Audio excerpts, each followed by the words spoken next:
Fair and Lovely වල අලුත් නම දැන් Glow and Lovely. Fair and Lovely දැන් Glow and Lovely. මේ තිබෙන්නේ එක්ස්ප්‍රස් පර්ල් නෞකාව.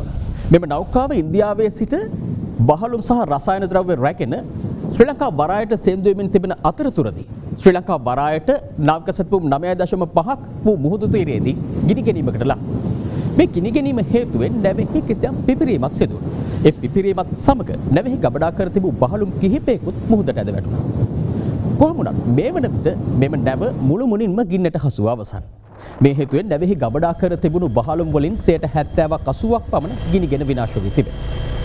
දැන් සිදුව තිබෙන වඩා වැදගත්ම කොටස වන්නේ මෙම නැවෙහි තිබුණු රසායනික ද්‍රව්‍ය සහ ඉන්ධන මුහුදු ජලයට එක්වීම නැවැත්වීම.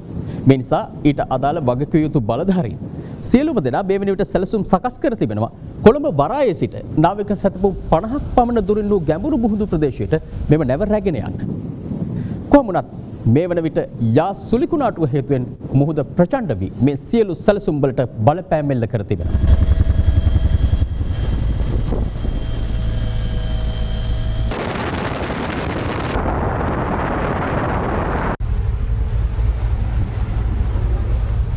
රසායනික ද්‍රව්‍ය ඇතුළු බහලුම් ප්‍රවාහනය කරමින් කොළඹ වරායට පැමිණෙමින් තිබූ එක්ස්ප්‍රස් පර්ල් නෞකාව ඊයේ උදෑසන පුපුරා ගිය අතර එහිදී බහලුම් කිහිපයක්ද මුහුදට ඇද වැටුණා.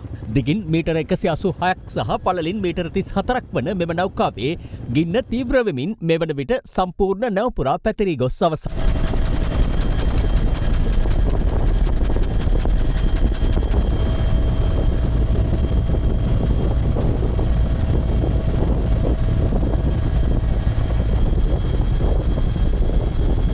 ගින්න හටගන්න අවස්ථාව වන විටත් නෞකාවේ නයිට්‍රික් ඇසිඩ් ටොන් 25ක් සහ වෙනත් රසායනික ද්‍රව්‍ය රූපලාවන්‍ය ආලේපන ද්‍රව්‍ය ඇතුළු බහලුම් 1486ක් ප්‍රවාහනය කරමින් සිට තිබෙනවා. අද ශ්‍රී ලංකා ගුවන් හමුදාව බෙල් 212 වර්ගයේ හෙලිකොප්ටර් යානාවක් යොදා ගනිමින් නෞකාව මතට රසායන ද්‍රව්‍ය අවස්ථා දෙකකදී කිලෝග්‍රෑම් 850ක් හෙළනු ලැබුවා. ඒ ගින්න පාලනය සඳහා ඉන්දිය වෙරළාරක්ෂක බලකායේ නෞකා 3ක්ද යොදවා ඇති පසුබිමකයි.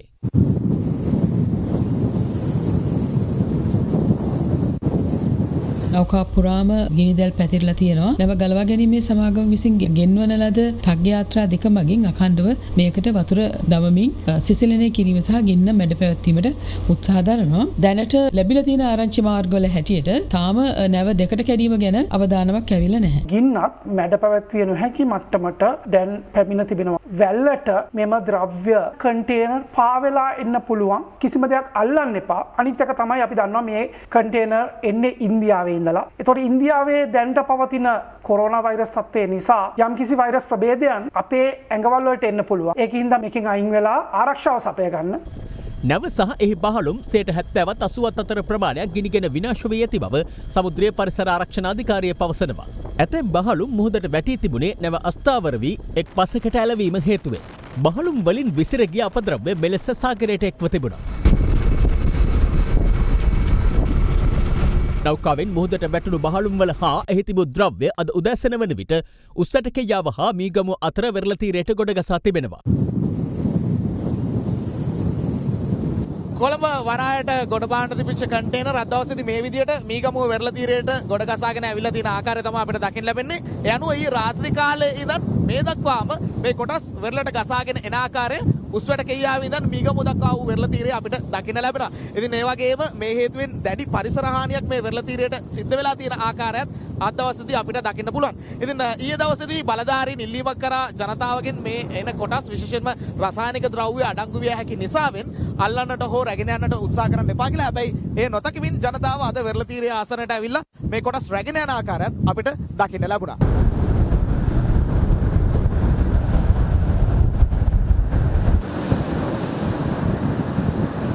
ඊයේ කිව්වා නේද මේ එන බඩු එහෙම ගන්න එපා අත ගන්න එපා කියලා. ගන්නෑ මේ අපි මේ කොට දෙන සපෝට් එකක් දෙනවා මෙතනට අහගෙන දේවල් කොට දානවා කියලා කරන්නේ. අහගෙන දේවල් කොට දානවා කියලා කරන්නේ.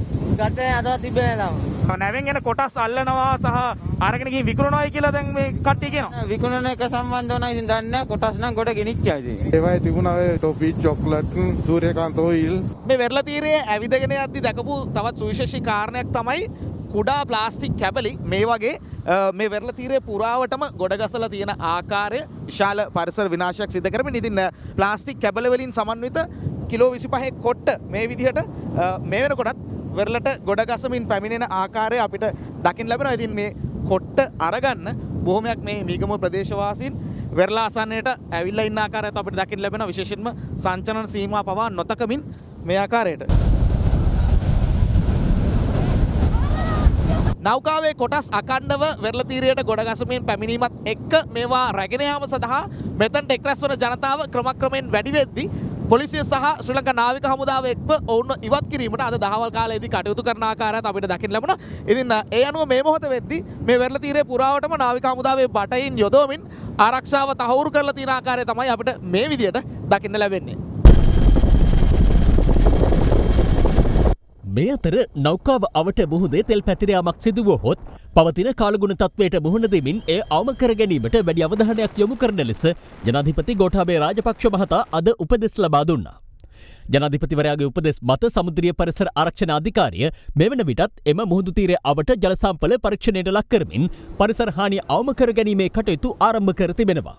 පානදුර සිට මීගමුව හලාවත දක්වා මුහුදු තීරේ ජනතාවගෙන් අපි ඉල්ලා සිටින මේ නැවෙන් පිටතට එන රසායනික ද්‍රව්‍ය ගොඩබිමට ඒමේ අවධානමක් තිබෙනවා. ඒවා පිළිබඳව ඉතාමත් විමසිලිමත්ව කටයුතු කරන්න. මුහුදේ තෙල් ඉවත් කිරීමටත් වෙරළ තීරේ ඇතිවෙන විෂ ද්‍රව්‍ය ඉවත් කිරීමටත් අවශ්‍ය පියවර රජයක් විදියට මේ වෙනට ගන්න තීන්දුව කරලා තිබෙනවා. මේ අතර මෙරට ඉන්දිය මහ කොමසාරිස් කාර්යාලය ශ්‍රී ලංකාවේ සිටින ඉන්දිය ජාතිකයින්ට කොළඹ සිට මීගමුව දක්වා වන වෙරළ තීරයට ළඟා නොවන ලෙස නිවේදනය කර තිබෙනවා. මේ අතර පිපිරීමෙන් තුවාල ලැබ කොළඹ ජාතික රෝහලට ඇතුළත් කළ ඉන්දිය නාවිකයින් දෙදෙනාගෙන් එක් අයෙකුට කොවිඩ් වෛරසය ආසාදනය වී තිබෙනවා. රින් සුපිරි එලියා වෙළඳ පොලේ අඩුම මිලකට රුපියල් 160යි.